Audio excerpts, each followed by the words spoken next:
National anthem और national song में क्या अंतर है, ये बहुत लोग को जो है इसमें डिफरेंस ही पता नहीं लगता है। तो इसके बारे में थोड़ा हम लोग जान लेते हैं विशेष क्या है क्या नहीं है, किसका कब रचना हुआ।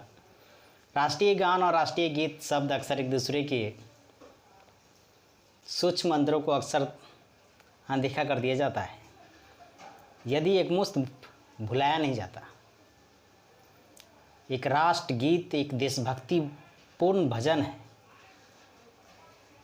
जिसे किसी देश की सरकार द्वारा सार्वजनिक या राज्य के अवसरों पर गाया जाता है। दूसरी ओर एक राष्ट्रगान एक संगीत रचना है, कभी प्रकृति में देशभक्ति होती है जो देश के इतिहास, परंपरा और संघर्ष की परिभाषित करती है। इसे या तो किसी देश की सरकार द्वारा या लोगों द्वारा पारंपरिक प्रयोग द्वारा मान्यता प्राप्त या अपनाया जाता है।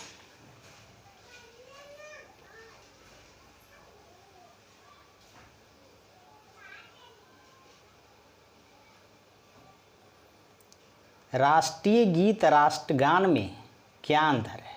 राष्ट्रगान देश के इतिहास और संस्कृति को दर्शाता है, जबकि राष्ट्रीय गीत एक देश की जनसंख्या कई अलग अलग कारकों के कारण राष्ट्रीय गीत से दृढ़ता से संबंधित होगी, विभिन्नता से संबंधित होगी।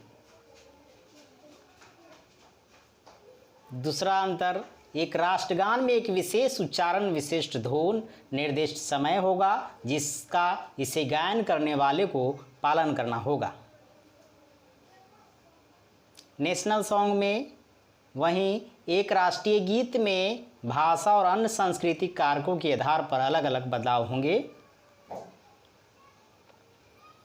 नेशनल एंथम में तीसरा है 1911 में रविन्द्रनाथ टैगोर द्वारा रचित जन गण मन भारत का ये राष्ट्रगान है। इसमें तीसरा नेशनल सॉन्ग में है राष्ट्रीय गीत वंदे मातरम बंकिम चंद्र चटर्जी द्वारा 1870 के दशक में रचना किया गया था। नेशनल एंथम में भारत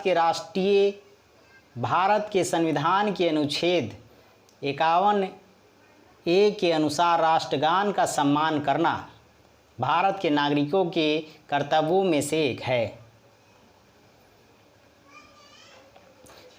वहीं नेशनल सॉन्ग में राष्ट्रीय गीत के पास ऐसे संवैधानिक विशेषाधिकार नहीं हैं जिनका सम्मान करते हुए इसे भारत के नागरिक के मौलिक कर्तव्यों के रूप में सूचीबद्ध किया गया है।